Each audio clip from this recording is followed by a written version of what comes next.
రూపంలో దేవత ప్రసాదం చెందని నాకు తెలదేటమ్మా. నువ్వు కొబ్బరి చెప్ప తీయడం నన్ను చూసినాను, కానీ రవీంద్ర బాబు నట్టుకొచ్చే వరకు నువ్వు వేడే ఉండాలని తెలియనట్టు నాటకం ఆడినాను.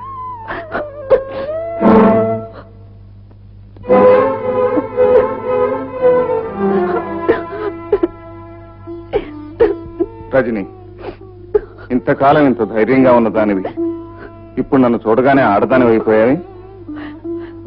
మీ కుటుంబాన్ని నేనే నాశనం చేశానని, మీ అన్నయ్యని నేనే చంపానని మీ వదిన అనుక్షణం కుమిలిపోతూ నన్ను చంపిస్తుంది కదా.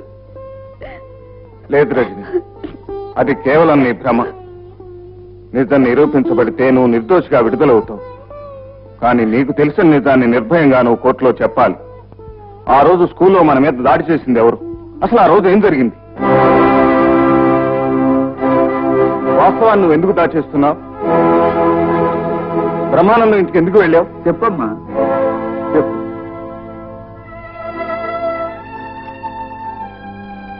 చెప్తాను. ఆ రోజు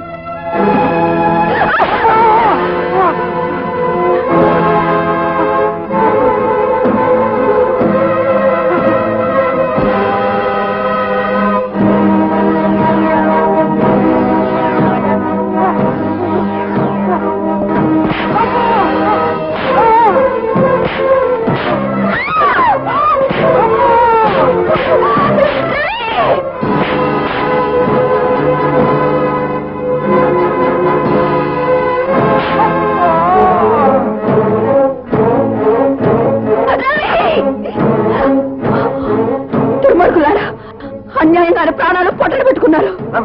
నువ్వే కోర్టులో ఈ నేరాన్ని నువ్వు ఒప్పు తీరాలి. లేదో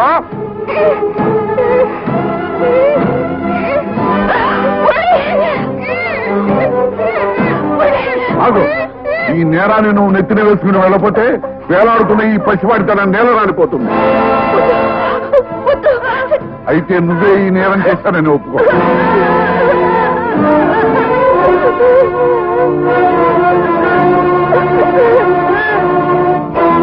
ఆ దుర్మార్గులు మురళి ప్రాణం తీస్తారన్న భయంతో కోర్టులో ఈ హత్య నేనే చేశారని ఒప్పుకుని శిక్షకు సిద్ధపడ్డాను. కానీ నాకు శిక్ష పడినా మురళిని ప్రాణాలతో ఉంచాలన్న భయంతో దౌర్జన్యంగానే నిజాన్ని నిరూపించాలని కస్టడీ నుంచి పారిపోయి వచ్చాను.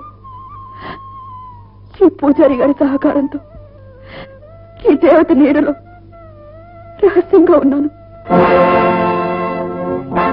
బాబు, ఏంటి బాబు? పాపాత్ముల్ని సంహరించడానికే ఆ దేవత ఈ ఆయుధాన్ని ధరించింది. దేవుళ్ళంటే అన్నయ్య ప్రాణాలు తీసిన ఆ కాళేశ్వరరావుని చంపి ప్రతీకారం తీర్చుకుంటాను. నిజమే బాబు, ఆ దుర్మార్గుని సంపదని మేము ఎవరో అడ్డం పడం. కానీ మీరు అట్టా చేస్తే వాళ్ళ చేతుల్లో ఉన్న మురళి అవుతాడు. అది ఆలోచించు బాబు. అవును రవి, మొదటి మురళిని కాపాడి ఆ తర్వాత ఆ నీచుడికి బుద్ధి చెప్పు. ట్యాంకులో ఏముందాయా? ఏముంటే నీకెందుకు? పోనేరా, పోనీ.